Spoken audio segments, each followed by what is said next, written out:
Biasanya pengibaran bendera dilakukan di lapangan terbuka yang luas. Di perairan Kepulauan Seribu Jakarta, pengibaran bendera dilakukan di kedalaman 10 meter perairan yang ada di dekat Pulau Pramuka. Seakan menjadi tradisi, sebelum prosesi pengibaran bendera, puluhan penyelam yang menjadi peserta bergotong royong membersihkan area pengibaran bendera dari sampah yang berserakan. Tujuannya untuk membiasakan para penyelam tidak membuang sampah sembarangan, sekaligus melestarikan keindahan alam bawah laut Indonesia. Itu kita ada namanya underwater clean up, jadi pembersihan memungut sampah di dalam laut gitu. Terus hari kedua kita ada pengibaran bendera, tapi bukan upacara ya, dalam rangka menyambut Hari Kemerdekaan 17 Agustus. Terus untuk diving berikutnya, tentu ini semua dilakukan dalam sambil diving ya. Tak hanya pengibaran bendera, para penyelam juga menanam terumbu karang di sekitar lokasi pengibaran. Terumbu karang yang diikat ke jangkar yang terbuat dari beton ini berguna untuk menjaga populasi ikan laut. Kecantikan ragam ikan laut tentunya akan menambah daya tarik dan keindahan setiap titik selam yang ada di sini. Kita mau semua diver memiliki persepsi, kepedulian, sama edukasi yang sama terhadap lingkungan bawah air, lingkungan bawah laut, terutama terhadap terumbu karang yang ada di sekitar ketika seorang diver itu menyelam. Jadi kalau kita menyelam ya udah tahu di bawah itu ada terumbu karang yang bagus maupun tidak bagus, jangan disentuh. Ada satu lagi nih kegiatan konservasi yang tak kalah unik, apalagi kalau bukan pelepasan tukik. Yap, tukik alias anak penyu yang unyu-unyu ini juga ikut dilepas liarkan ke habitat alaminya. Tujuannya sudah pasti, agar populasi penyu di alam liar tetap terjaga. Seluruh rangkaian kegiatan pengibaran bendera ini bertujuan sebagai edukasi agar masyarakat bisa terus menjaga kelestarian laut dan makhluk hidup di dalamnya. Dari Kepulauan Seribu Jakarta, Hana Bajaber, Ulfah Azhar, RTV.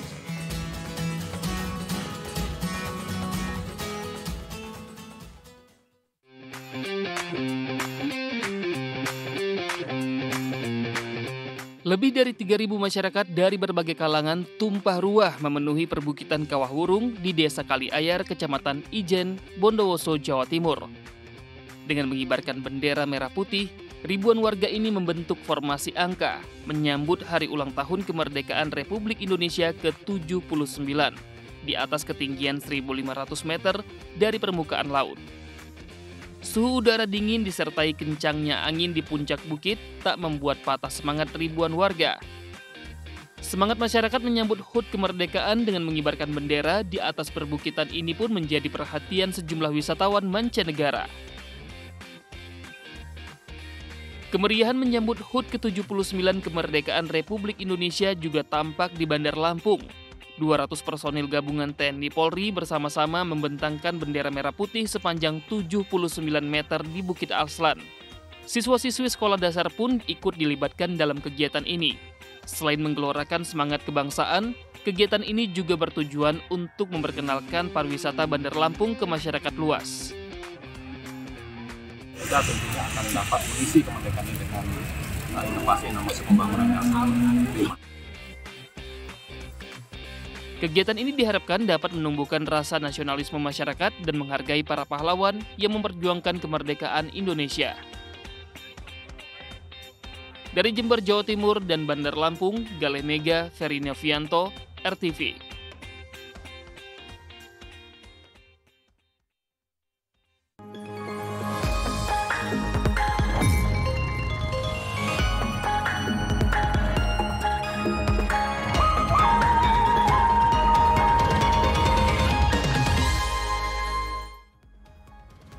Halo sahabat RTV, apa kabarnya? Berjumpa lagi dengan Lensa Indonesia Pagi. Apa kabar, Retno? Alhamdulillah baik. Gimana sahabat RTV juga?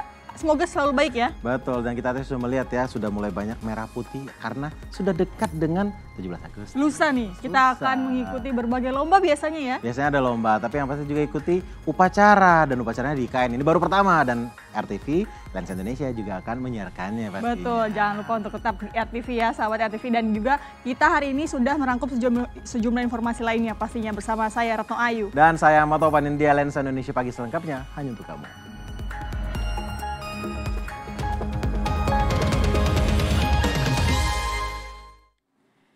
Ya, Topan dan juga sahabat RTV, ini semakin dekat banget nih ya nuansa peringatan Hari Kemerdekaan. Euforianya juga semakin terasa. Ini terlihat dari salah satu lomba 17-an yang ada di Banyumas, Jawa Tengah. Ini seperti menyindir pemerintah.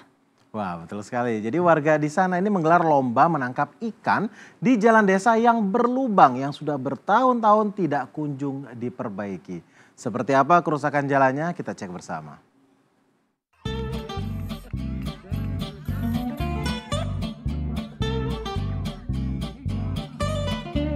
Ya, meski terlihat penuh keceriaan dan gelak tawa, namun sebenarnya inilah upaya warga Dusun Wanarata, Desa Kalitapen, Kecamatan Purwojati, Banyumas, Jawa Tengah untuk menyindir pemerintah setempat.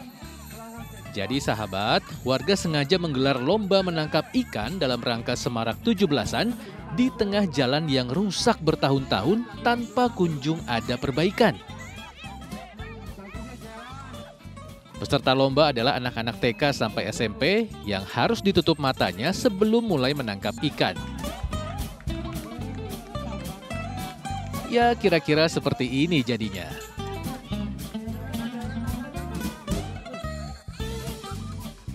Sulit nggak tadi? Sulit. Kenapa sulit? Licin. Oh, licin. Iya. Terus kamu dapat berapa? 5. Mau diapain ikannya nanti? Digoreng. Goreng ya. Panitia lomba sendiri berharap kegiatan ini dapat mengetuk hati pemerintah desa dan pemerintah Kabupaten Banyumas agar segera memperbaiki jalan yang menjadi akses utama warga ini.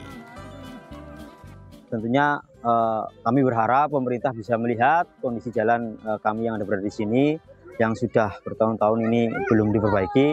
Sedangkan jalan ini adalah akses utama daripada warga Wanarata untuk melakukan sekolah, untuk ekonomi, dan lain sebagainya. Ya, semoga ketika diperbaiki nanti oleh aparat, semua itu benar-benar murni untuk memenuhi hak rakyat, bukan menjadi ajang politik para pejabat. Betul nggak sahabat? Dari Banyumas, Jawa Tengah, Marnoto, RTV. Ya, selanjutnya ini pelaku penganiayaan terhadap istri dan anak Armor Treador ini ditetapkan sebagai tersangka oleh pihak kepolisian. Motif penganiayaan sejauh ini dikarenakan tersangka Armor ini kepergok sang istri sedang menonton video porno. Ya, ini karena perbuatannya Armor terkena pasal berlapis dengan maksimal hukuman 10 tahun penjara.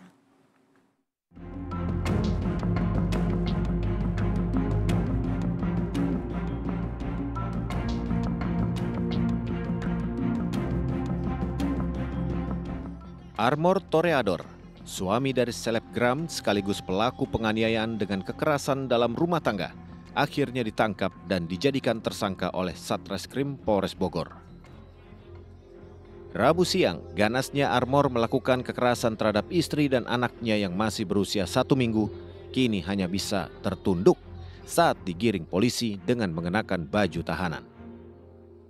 Hasil pemeriksaan sementara penyidik, penganiayaan yang dilakukan Armor dipicu dari sang istri yang memergoki pelaku tengah menonton video porno dari ponselnya.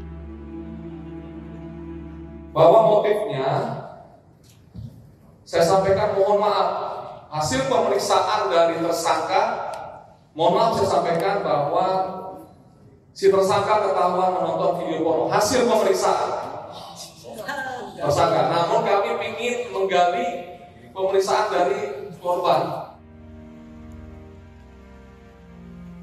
Namun pada Selasa kemarin, polisi belum bisa melanjutkan pemeriksaan terhadap korban terkait motif penganiayaan pelaku karena korban masih dalam keadaan trauma berat dan mengalami luka memar.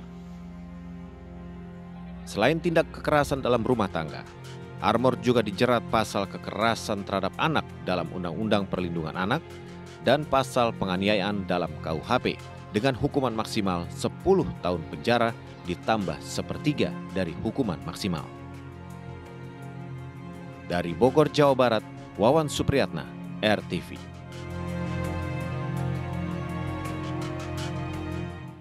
Ya, sahabat RTV, Badan Pembinaan Ideologi dan Pancasila atau BPIP pimpinan Megawati Soekarno Putri ini menuai sorotan banyak pihak setelah dikabarkan memaksa anggota pasukan pengibar bendera pusaka di istana untuk melepas jilbab saat bertugas. Ya, Majelis Ulama Indonesia dan Ormas Islam pun bereaksi keras terhadap kabar tersebut.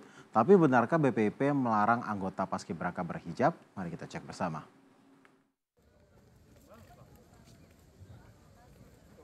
...76 anggota pasukan pengibar bendera pusaka atau Paskibraka 2024 yang akan bertugas di Istana IKN pada 17 Agustus mendatang sudah mendapatkan pengukuhan dari Presiden Joko Widodo Selasa lalu.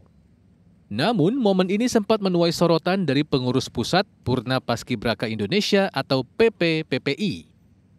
Pasalnya, saat datang ke pemusatan latihan, saat latihan, hingga gladi seluruh Paskibraka Putri, diketahui ada 18 anggota perempuan beragama Islam yang mengenakan jilbab. Tapi saat pengukuhan, tak tampak satupun anggota perempuan yang berhijab. Oleh karena itu muncullah dugaan adanya aturan atau tekanan agar Paskibraka Putri yang berjilbab untuk menanggalkannya. Bahkan PPI langsung membuat surat pernyataan sikap yang menolak tegas adanya peraturan tersebut. Tidak hanya PPI, reaksi keras juga datang dari Majelis Ulama Indonesia dan pengurus besar Nahdlatul Ulama. Ketua MUI Bidang Dakwah Khalil Nafis protes keras terkait dugaan pelarangan penggunaan jilbab bagi petugas Paskibraka perempuan beragama Islam yang bertugas pada peringatan kemerdekaan ke-79 Republik Indonesia tahun ini. Khalil menilai dugaan pelarangan jilbab itu sebagai bentuk kebijakan yang tidak Pancasilais. Bahkan ia menyarankan lebih baik mundur dari tugas negara daripada harus melepas jilbab. Sementara melalui ketuanya Ahmad Fahrur Rozi, NU selaku organisasi Islam terbesar di tanah air, meminta aturan melepas jilbab agar dikoreksi karena sangat tidak relevan. Di lain pihak, Badan Pembinaan Ideologi Pancasila BPIP selaku pengelola dan penanggung jawab program Paskibraka membantah telah memaksa anggota Paskibraka perempuan untuk melepas jilbab. Kepala BPIP Yudian Wahyudi mengklaim penampilan anggota Paskibraka yang tidak mengenakan jilbab adalah kesukarelaan masing-masing. Bahkan anggota Paskibraka telah menandatangani surat persetujuan saat mendaftar ke lembaga pimpinan Megawati Soekarno Putri itu, termasuk untuk mengikuti aturan seragam yang ditentukan. Jadi apakah benar pemakaian jilbab anggota Paskibraka itu dilarang oleh BPIP? Tim Liputan RTV. Ya, sahabat RTV, setiap berkunjung ke Malioboro, Yogyakarta tentu identik dengan destinasi berlibur untuk jalan-jalan sekaligus kuliner. Tak kalah seru nih kalau sahabat RTV berkunjung juga ke Masjid Siti Jirzanah di tengah kawasan pertokoan itu. Ya, selain untuk beribadah, masjid ini menawarkan desain mungil dengan memadukan budaya Jawa dan Tionghoa. Kita jelajahi bersama.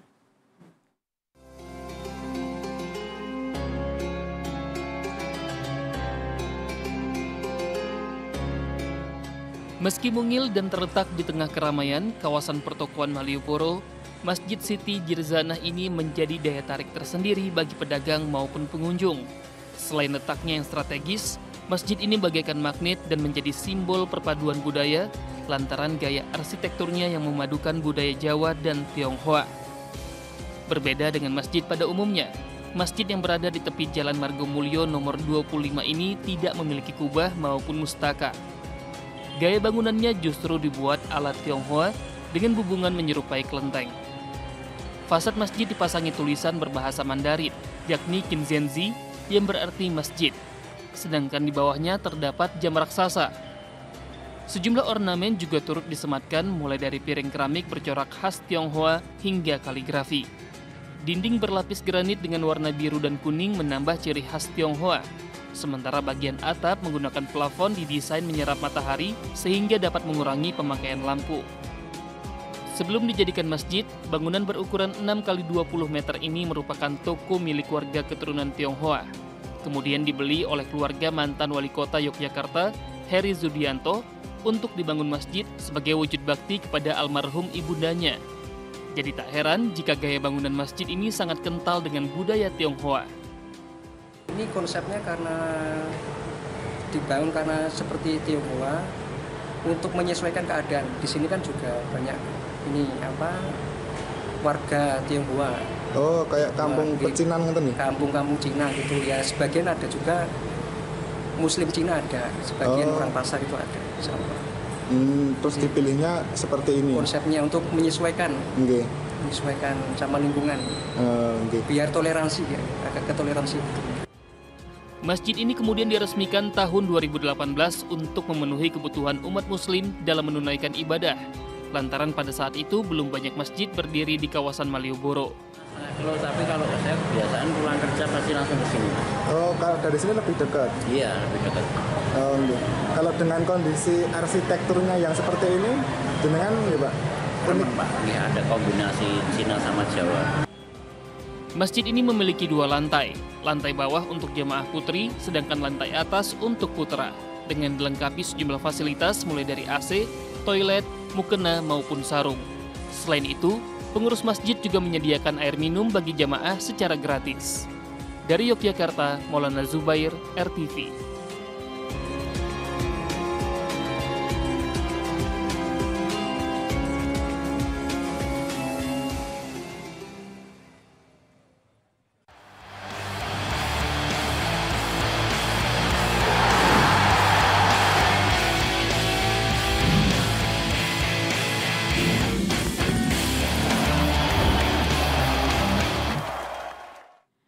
Sahabat RTV Euforia, kedatangan pahlawan Olimpiade Indonesia masih akan mengawali Lensa Arena hari ini, di mana pemerintah akhirnya telah menetapkan besaran bonus yang akan diterima peraih medali Olimpiade. Ya, ini selain mendapatkan bonus, rencananya para pahlawan Olimpiade ini akan diterima oleh Presiden Jokowi hari ini. Tapi sebelumnya bakal diarak dari kantor Kemenpora menuju istana.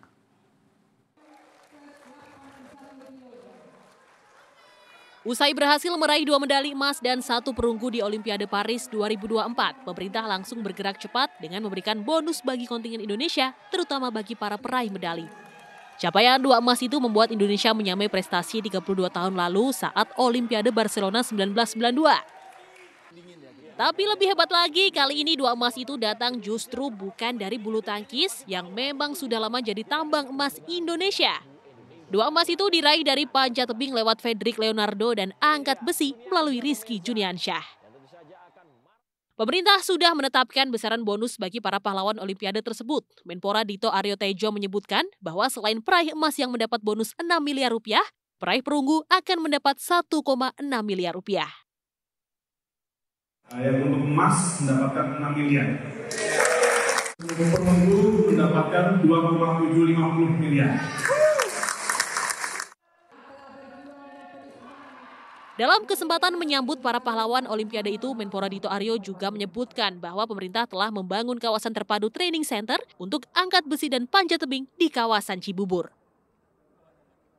Ini kita sedang membangun namanya Cibubur Elite Training Center, di mana Oktober ini insya Allah sudah mulai beroperasi, mungkin belum 100%, tapi yang pasti di kawasan terpadu yang ada di Cibubur itu sudah include pusat training center untuk weightlifting dan juga panjat tebing. Jadi ke depan sudah dipastikan ini standar dunia. Selain menerima bonus, hari ini para pahlawan Olimpiade Indonesia rencananya akan diterima Presiden Joko Widodo di Istana Kepresidenan. Sebelumnya, para pahlawan bangsa ini akan diarak dari kantor Kemenpora hingga ke Istana Presiden. Dari Tangerang, Banten, Andrianto, RTV. Peraih emas Olimpiade 2024 di cabang angkat besi Rizky Juniansyah ini disambut meriah oleh warga di kampung halamannya, Kota Serang, Banten. Ya, benarkah bonus yang nantinya akan didapat Rizky akan dimanfaatkan untuk mengembangkan sasana tempatnya berlatih? Berikut liputannya. Rabu sore, Rizky Juniansyah, sang peraih medali emas Olimpiade Paris 2024 di cabang olahraga angkat besi, pulang ke kampung asalnya di Kota Serang, Banten. Warga pun antusias dan penuh rasa bangga menyambut dan mengarak Rizky. Ruas jalan di Kota Serang penuh dengan iringan kendaraan dan warga Serang yang menyambut Rizky. Rizky didampingi kedua orang tuanya dan PJ Gubernur Banten serta PJ Wali Kota Serang antusias menyapa warga di kota kelahirannya. Dan pesta penyambutan Rizky berlangsung sampai malam hari. Bahkan penyambutan Rizky kian meriah dengan pesta kembang api.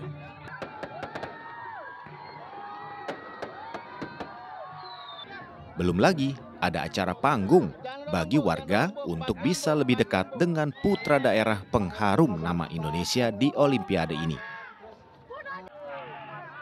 Prestasi dunia ditorehkan, medali emas dikalungkan, bonus pun diraih.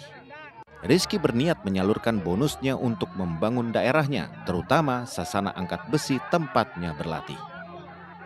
Tentunya nanti saya bakal bangun sasana saya atau bikin sasana baru, sasana Bulldog Gym. Ya, keinginan saya sih merenovasi dan meningkatkan lebih baik lagi sasana Bulldog Gym, karena memang kita latihan di tempat yang terpencil ini, di Komplek Arswenda ini sangat-sangat disupport dengan warga. Buat kedepannya lahir Rizky yang baru, junior-junior saya bakal jadi seperti saya. Lalu apa nih target berikutnya? Ya, target PON tentunya buat Banten yang terbaik ya. Harus bisa seperti ini, karena memang PON adalah nomor 1 di nasional, dan itu notabene-nya salah satu kejuaraan puncaknya tertinggi atlet di Indonesia ya. Dan tentunya saya akan mempersembahkan medali emas buat Banten. Oke, tingkatkan prestasi, tapi jangan tinggi hati ya Rizky. Dari Serang, Banten, Herbert Marbun, RTV.